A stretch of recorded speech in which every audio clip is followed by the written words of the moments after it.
నమస్తే ఫ్రెండ్స్, నేను మీ జర్నలిస్ట్ వలి. ఆంధ్రప్రదేశ్లో పోలీసు రాజ్యం నడుస్తోంది. పోలీసు గూండాగిరి నడుస్తోంది. పోలీసులు ఒక రౌడీలాగా బిహేవ్ చేస్తున్నారంటూ వైసీపీ అధ్యక్షులు జగన్మోహన్ రెడ్డి నుంచి ఆ పార్టీ నాయకులు, మాజీ మంత్రులు అందరూ ప్రస్తావిస్తున్నారు. ఎందుకు? తెనాలిలో ముగ్గురు దళిత యువకులు, మైనార్టీ యువకుడిని నడి రోడ్డు మీద కూర్చోబెట్టి కాళ్ళ మీద లాఠీలు విరగొట్టేలా కొట్టారు. ఆ వీడియో ఇప్పుడు వైరల్ అవుతుంది. పోలీసులు ఎంత దుర్మార్గంగా ప్రవర్తిస్తున్నారు అనటానికి ఇదే నిదర్శనం అంటూ వైసీపీ మాట్లాడుతున్న పరిస్థితి. ఈ దాడిని ఏ విధంగా చూడాలి, పోలీసులు వ్యవహరించిన ఈ తీరును ఎలా చూడాలి, దీని గురించి మనం మాట్లాడదాం. ప్రస్తుతం నాతో పాటు స్టూడియోలో ఉన్నారు అనలిస్ట్ కట్టా కార్తిక్ గారు. కార్తిక్ గారు నమస్తే అండి. నమస్తే. కార్తిక్ గారు, వైసీపీ విమర్శలు అధినేత దగ్గర నుంచి మాజీ మంత్రులు పేర్ని నాని దగ్గర నుంచి సోషల్ మీడియాలో ఆ పార్టీ వాళ్ళందరూ కూడా ప్రశ్నిస్తూ ఉన్నారు. కూటమి ప్రభుత్వం వచ్చిన దగ్గర నుంచి పోలీసులను ముందు పెట్టి ఏ విధంగా డ్రామాలు ఆడుతూ ఉన్నారు, ఏ విధంగా అక్రమంగా కేసులు పెడతా ఉన్నారు, అరెస్టులు చేస్తూ ఉన్నారు. దళిత యువకులను కూడా రోడ్డు మీద కూర్చోబెట్టి ఎంత దారుణంగా చితకొడుతున్నారు. లాఠీలు విరిగిపోతున్నాయి, నవ్వుకుంటూ ఇంకో లాఠీ తీసుకుంటున్నారు. ఒక పోలీస్ ఏమో బూటు కాలు మోకాళ్ళ మీద పెట్టి అదుముతాడు, ఇంకొక పోలీస్ ఏమో ఆ లాఠీ విరిగేలా కొడతాడు. ఇదేం రాజ్యం అని మాట్లాడుతూ ఉన్నారు. ఎలా చూస్తారు? ఎస్, మీరు ఇలా మాట్లాడడానికి ఉన్న కారణం తెనాల్లో జరిగినటువంటి సంఘటన. అయితే తెనాల్లో ఏం జరిగింది అంటానికంటే ముందు, నువ్వు రోడ్డు మీద బైక్ మీద వెళ్తున్నావు, మరి ఒక అమ్మాయి ఒక అబ్బాయిని చెంప చెల్లు అనిపిస్తూ దారుణంగా కొడుతూ ఉంది. ఎగ్జాంపుల్, నువ్వు ఆగి ఏంటమ్మా అడగొడుతున్నావు, తప్పు కదా అలా అంటాం ఒక రకం. ఎందుకమ్మా కొడుతున్నావు, కొట్టాల్సిన అవసరం ఎందుకని వచ్చింది అని విషయం తెలుసుకోవడం రెండో రకం.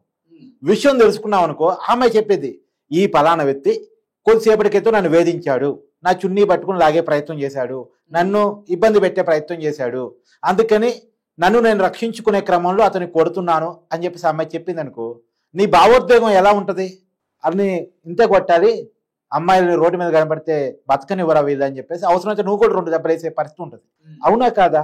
ఇప్పుడు ఇలాంటి సంఘటనలు జరగలేదా, జరిగాయా? కొన్ని చూద్దాం ఒకసారి. ఎగ్జాంపుల్, హైదరాబాద్లో దిశ ఎన్కౌంటర్ అనేది ఒకటి జరిగింది. ఏంటి దిశ ఎన్కౌంటర్? ఒక అమ్మాయిని ఒక లారీ డ్రైవరు, క్లీనర్లు, కొంతమంది యువకులు కలిసేసి అత్యంత దారుణంగా అత్యాచారం చేసి హత్య చేశారు. ఈ సంఘటన తెరవగానే పబ్లిక్ అంతా ఎలా రియాక్ట్ అయ్యారు? వాళ్ళని జైల్లో పెట్టి మేపొద్దు, వాళ్ళని ఉరితీయాలి, నడి రోడ్డు మీద ఉరితీయాలి, నడి రోడ్డు మీద నరికి చంపాలి, ఎన్కౌంటర్ చేయాలని డిమాండ్ చేశారు. నిజంగానే పోలీసులు ఎన్కౌంటర్ చేశారు. సరే, పోలీసులు చెప్పింది ఏంటంటే, మేము సీను రీక్రియేషన్ కోసం తీసుకెళ్తే మా దగ్గర ఉన్న ఆయుధాలు లాక్కుని మా మీద దాడి చేసే ప్రయత్నం చేశారు, ఆత్మరక్షణ కోసం మేము చంపేశామని చెప్పారు. కానీ ప్రజలకి చాలా అనుమానాలు ఉన్నాయి, అది కావాలని చంపేసి ఉంటారని. అయినా సరే సజ్జనార్ జిందాబాద్ అంటే అప్పుడు పోలీస్ కమిషనర్ సజ్జనార్ని దేవుడు చేశారు. చట్టపరంగా కేసులు నమోదైంది, కానీ సోషల్గా మాత్రం సజ్జనార్కి మంచి ఇమేజ్ వచ్చింది. ఓకే, అది అంటే సమాజమే వాళ్ళని చంపాలని కోరుకుంది, తప్ప ఒప్ప పక్కన పెట్టేస్తే సోషల్గా అది రైట్ అయింది. తర్వాత ఇప్పుడు మన ఉగ్రవాదులను చంపారు. మనోళ్ళు ఎందుకు చంపారు?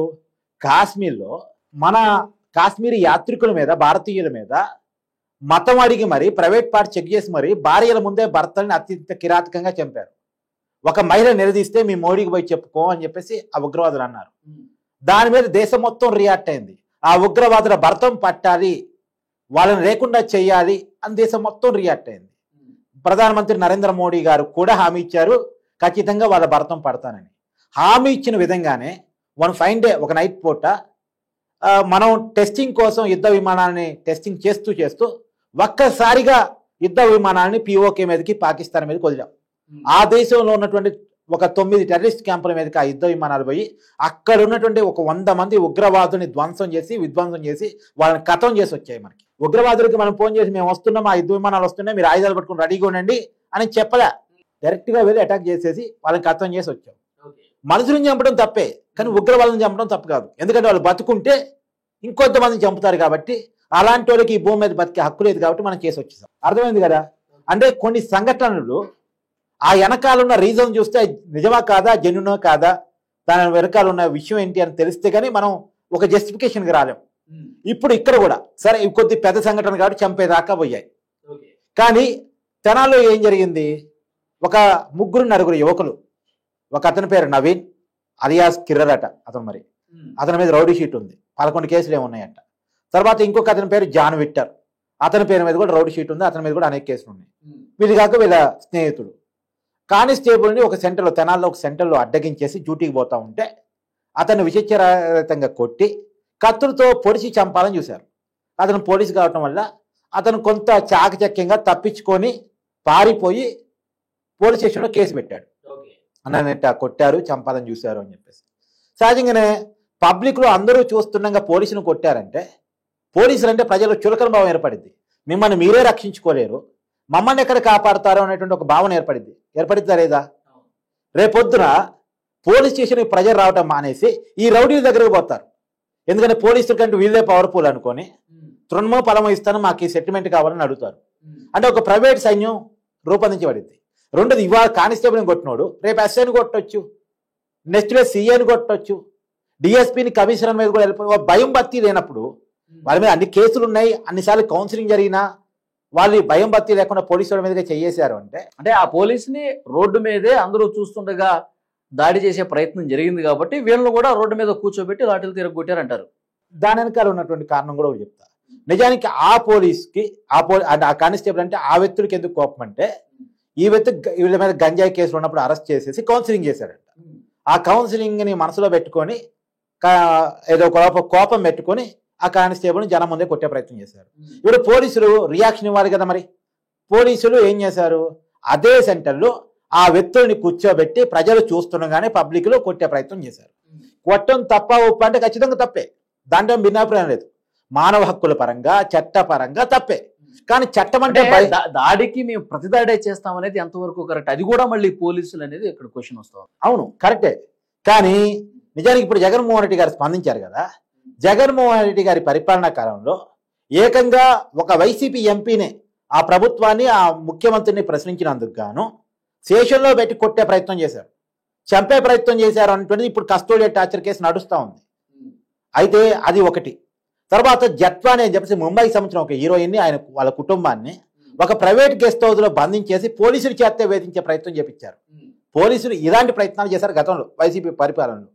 ఇంకా చెప్పాలంటే నిజంగా దళితులు, మైనార్టీలని జగన్మోహన్ రెడ్డి గారు మాట్లాడుతున్నారు కదా. డాక్టర్ సుధాకర్ అనేటువంటి ఒక దళిత డాక్టర్ని మాస్కులు అడిగినటువంటి పాపానికి రోడ్డు మీద కొట్టి చంపినప్పుడు జగన్మోహన్ రెడ్డి గారు రియాక్ట్ అయ్యారా? పోనీ ఇలా వదిలి. తర్వాత అనంతబాబు అనేటువంటి ఒక పార్టీకి సంబంధించిన MLC, YCP MLC Subrahmanyam car డ్రైవర్ని నరికి చంపినప్పుడు జగన్మోహన్ రెడ్డి గారు రియాక్ట్ అయ్యారా? కనీసం ఆ అనంతబాబు మీద చర్యలు తీసుకున్నారా? పార్టీ పరంగా కానీ ప్రభుత్వ పరంగా కానీ తీసుకోలేదు కదా. ఇవాళ దళితులు ఎందుకు గుర్తొస్తున్నారు అంటే, ఈ నేరస్తుల్లో కూడా కులాన్ని చూస్తున్నారా? నిందితుల్లో కూడా కులాన్ని చూస్తున్నారా? రౌడీ చీటర్లలో కూడా కులాన్ని చూస్తున్నారా? నేరం ఎవరు చేసినా నేరమే కదా. ఇంకొక మాట కూడా చెప్తా. సరే, కులం గురించి మాట్లాడుతున్నారు కాబట్టి జగన్మోహన్ రెడ్డి గారి మీద కోడికత్తి దాడి జరిగింది 2019 ఎన్నికల కంటే ముందు. గుర్తుందా నీకు? దళితుడైనటువంటి యువకుడే, బలహీన వర్గానికి సంబంధించిన యువకుడే, అతను కోడికత్తితో దాడి చేశాడంట. నిజానికి ఆ కేసు ఏం ప్రూవ్ కాలే, దాడి చేశాడనేది ప్రూవ్ కాలే. కానీ ఆ రోజు వైసీపీ ఏమని రియాక్ట్ అయింది, ఆ వ్యక్తిని అరెస్ట్ చేసి జైల్లో పెట్టి మేపొద్దు, ఇమీడియట్గా అతన్ని కూడా కోడికత్తితో దాడి చేయాలి, అతన్ని ఉరిదీయాలి, ఇలా రియాక్ట్ అయింది. మరి ఇలా ఎందుకు రియాక్ట్ కావాలి? చట్టపరంగా శిక్షించాలి తప్ప ఇలా రియాక్ట్ కావడానికి వీల్లేదు కదా. మరి ఇంకో మాట కూడా చెప్తా. ఇప్పుడు జగన్మోహన్ రెడ్డి గారు అధికారంలో ఉన్నప్పుడు పట్టాభి అని టీడీపీ నాయకుడు ఇంటి మీద విజయవాడలో దాడి జరిగింది. దీన్ని జగన్మోహన్ రెడ్డి గారిని ఒకసారి మీడియా అడిగితే, అవును, ఈ పట్టాభి అనే వ్యక్తి నన్ను తిట్టినందుకు మా వైసీపీ కార్యకర్తలు కోపం వచ్చింది, అందుకే దాడి చేశారన్నారు. నిజానికి పట్టాభి ఇంటి మీద దాడి చేసినప్పుడు పట్టాభి ఇంట్లో లేడు, వాళ్ళ భార్య పిల్లలే ఉన్నారు, అంటే మహిళ చిన్నపిల్లలు ఉన్నారు. మరి వాళ్ళు ఉన్నప్పుడు దాడి చేయొచ్చు అనేది ఒక అంశం. మళ్ళీ దాడిని ఏకంగా జగన్మోహన్ రెడ్డి గారు వెనకేసుకొని చిక్కునే ప్రయత్నం చేశారు, నన్ను తిడితే మా వాళ్ళు కోపం వచ్చిందని. అంటే జగన్మోహన్ రెడ్డి గారిని తిడితే వైసీపీ కార్యకర్తలకు కోపం వచ్చి ఏకంగా భార్య పిల్లల మీద, అంటే మహిళల మీద పిల్లల మీద దాడి చేయడం కరెక్టే. కానీ పోలీసుల మీద ఏకంగా దాడి జరిగినప్పుడు, అది కూడా పబ్లిక్లో దాడి జరిగినప్పుడు తమ యొక్క ప్రతిష్ట కోల్పోతుంది అని చెప్పేసి పోలీసులు భావించి అదే పబ్లిక్లో నేరస్తులు అనుకుంటున్నా, నిందితులు అనుకుంటున్నా అనేక కేసులు ఉన్న రౌడీ షీటర్ అయినటువంటి వ్యక్తులను కొట్టడం తప్పైంది. అంతేనా మీరు చెప్పదలుచుకుంటే? అంటే వైసీపీ వాళ్ళు చేసేటువంటి ఇంకొక పాయింట్ నేను చెప్తాను. మీరు ఇంతకుముందు కొన్ని ఎగ్జాంపుల్స్ చెప్పారు. జత్వానిని నిర్బంధించి వేధింపులకు గురి చేశారు, ముంబై నుంచి ఏ విధంగా పట్టుకొచ్చారు, ఐపీఎస్ అధికారులే ఎలా చేశారు అనేది ఒక పాయింట్ తీసుకొచ్చారు.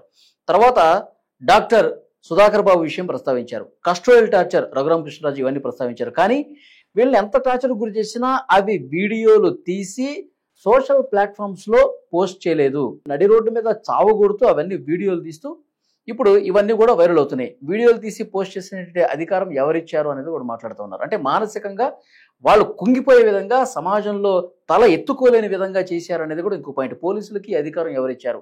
ఇంత దారుణంగా ప్రవర్తిస్తారా? కానీ పోలీసులు కొన్ని విషయాల్లో ఒక రకంగా రియాక్ట్ అవుతారు. ఎందుకంటే నేను ఇందా చెప్పాను కదా, దిశ ఎన్కౌంటర్లో పోలీసులకు ఎన్కౌంటర్ చేసి హక్కు ఎవరిచ్చారు? ఎవరు? ఇప్పుడు ఎగ్జాంపుల్ రఘురామకృష్ణరాజు గారి కేసులో రఘురామకృష్ణరాజు గారిని కొట్టే హక్కు ఎవరిచ్చారు? తర్వాత ఇప్పుడు జగన్మోహన్ రెడ్డి గారు తిట్టగానే పట్టాభి ఇంటి మీద దాడి చేసే హక్కు వైసీపీ నాయకులకి, కార్యకర్తలకు ఎవరిచ్చారు? ఇలా చాలా మాట్లాడాల్సి వచ్చింది. జగన్మోహన్ రెడ్డి గారు ఒక మాజీ ముఖ్యమంత్రి స్థాయిలో మాట్లాడుతున్నప్పుడు, పేరు నాని ఒక మాజీ మంత్రి స్థాయిలో మాట్లాడుతున్నప్పుడు విషయం మొత్తం మాట్లాడితే బాగుంటది. ఇప్పుడు కొంతమంది వ్యక్తులు పోలీస్ ఆఫీసర్ని రోడ్డు మీద పట్టుకుని కొట్టారు. ఈ విషయం మీద కూడా నువ్వు రియాక్ట్ కావాలిగా. ఆ యువకుడిని పోలీసులు కొట్టారు అన్న విషయం మీద నువ్వు రియాక్ట్ అయ్యావు. కానీ అదే యువకులు కొద్దిసేపటి ముందు ఆ పోలీసులను కొట్టారు అనేటువంటి విషయాన్ని కూడా నువ్వు రియాక్ట్ కావాలిగా. రెండింటిని ప్రస్తావించాలిగా. ఇలా చేయటం తప్పు అనేటువంటి విషయాన్ని కూడా నువ్వు చెప్పాలిగా. అంటే వైసీపీ పోలీసులు బట్టెప్పు తీస్తా అంటుంది, సప్త సముద్రాలు ఈదైనా సరే వాళ్ళ సంగతి చూస్తా అంటుంది.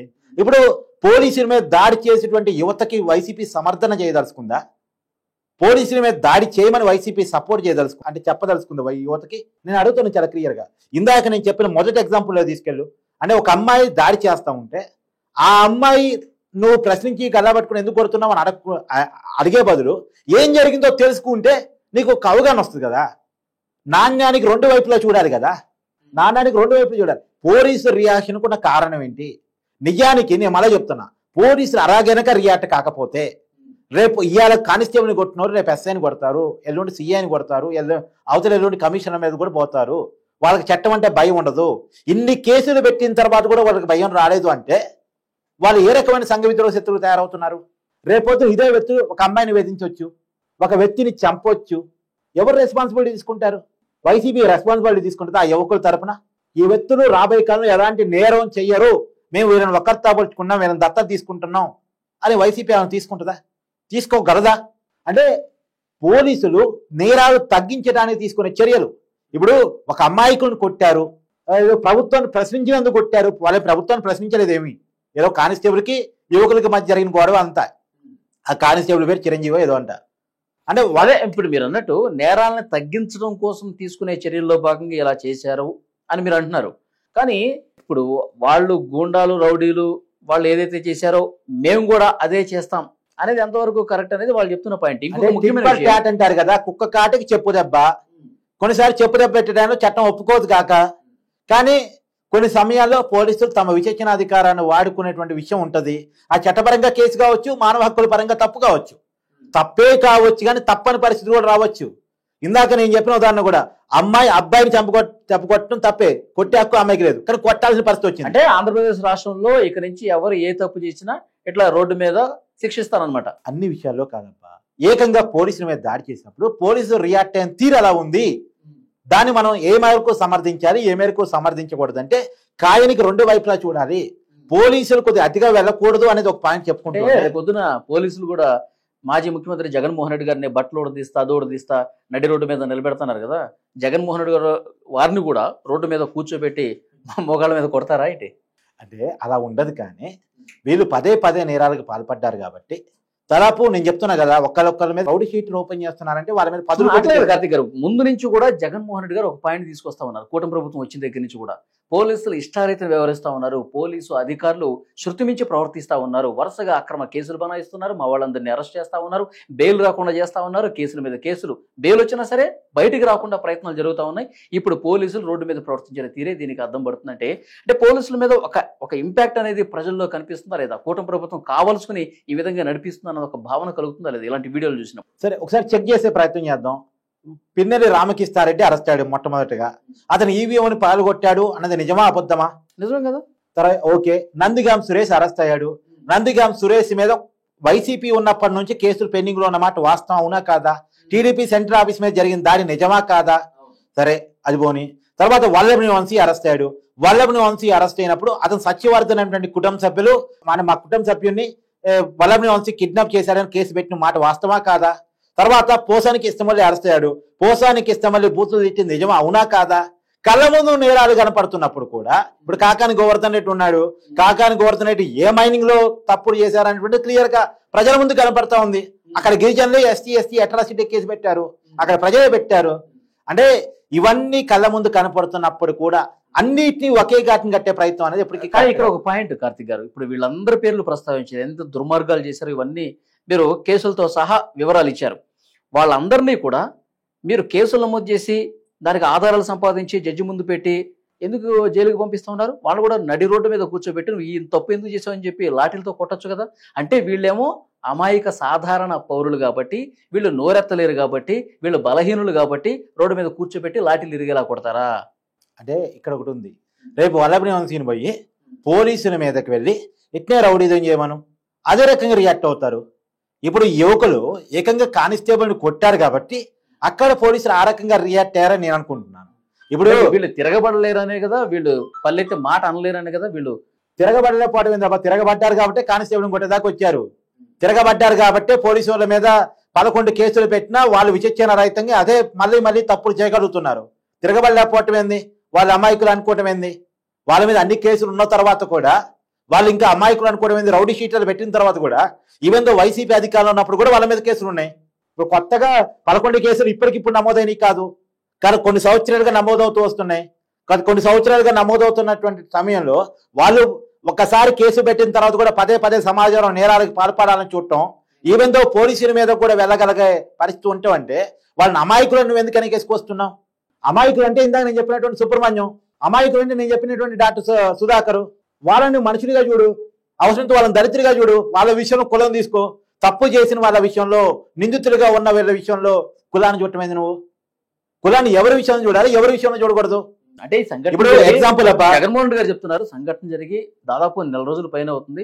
ఇప్పుడు బయటకు రావడానికి రీజన్ ఏంటంటే వాళ్ళు తిరిగి ఎక్కడా కూడా పోలీసులు మా మీద ఈ విధంగా చేశారని చెప్పి వాళ్ళు గొంతెత్తలేని పరిస్థితి పోలీసులు కల్పించారంట. అడుగడుగున భయం కల్పించే విధంగా ప్రయత్నం చేశారంట. ఇది ఇప్పుడు ఏదో వైరల్ అయింది, కానీ ఇప్పుడు భయం కల్పిస్తే, ఒకవేళ నిందితుల్లో కనుక భయం కల్పిస్తే మంచిదేగా. వాళ్ళకి లేదే, అది భయం లేకనే పదే నేరాలు పాల్పడుతున్నారు. భయం కల్పించడం మంచిదే కదా. భయం నేరస్తుల్లో కల్పించడం మంచిదే కాదా? ఇప్పుడు దిశ ఎన్నుకోండి ప్రజలు ఎందుకు డిమాండ్ చేశారు? అబ్బా నేను చెప్తానా, ప్రజలకి తెలుసు చట్ట వ్యతిరేకమని, ఎందుకు డిమాండ్ చేశారు? వాళ్ళని రోడ్డు మీద కాదు చెప్తే భయం వస్తుందేమో అని ఒక ఆలోచన కదా. ఇప్పుడు ఉగ్రవాదులు మనం ఎందుకు చంపాం? పట్టుకుని లోపల జైల్లో పెట్టొచ్చుగా. ఇలా మనం దాడి చేస్తే ఉగ్రవాదులు భయం వస్తానే కదా, మనిషిని చంపడం తప్పే కదా. మరి ఎందుకు చేసాం? వాళ్ళు భయం రావాలనే కదా. పాకిస్తాన్కి ఎందుకు బుద్ధి చెప్పాం? పాకిస్తాన్ భయం ఉండాలనే కదా. కొన్ని భయం పుట్టడం కోసమే చేస్తాం, భయం కల్పించడం కోసమే చేస్తాం. కొంతమందిలో భయం కల్పించడం అవసరం. చట్టం అంటే భయం ఉండాలి, పోలీసు వాడు అంటే భయం ఉండాలి, కాకి చొక్క అంటే భయం ఉండాలి, 3 సింహాలు అంటే భయం ఉండాలి, చట్టం అంటే భయం ఉండాలి. చూద్దాం ఈ ఘటన తర్వాత నిజంగా ఆ చెడు ప్రవర్తన ఎవరైతే కలిగి ఉంటారో వాళ్ళకు గుణపాఠం కావాలి. అట్ ద సేమ్ టైం పోలీసులు కూడా కొంత విచక్షణ మరిచి ప్రవర్తించకూడదు అనేది కూడా కనిపిస్తుంది. Thank you very much Karthik గారు.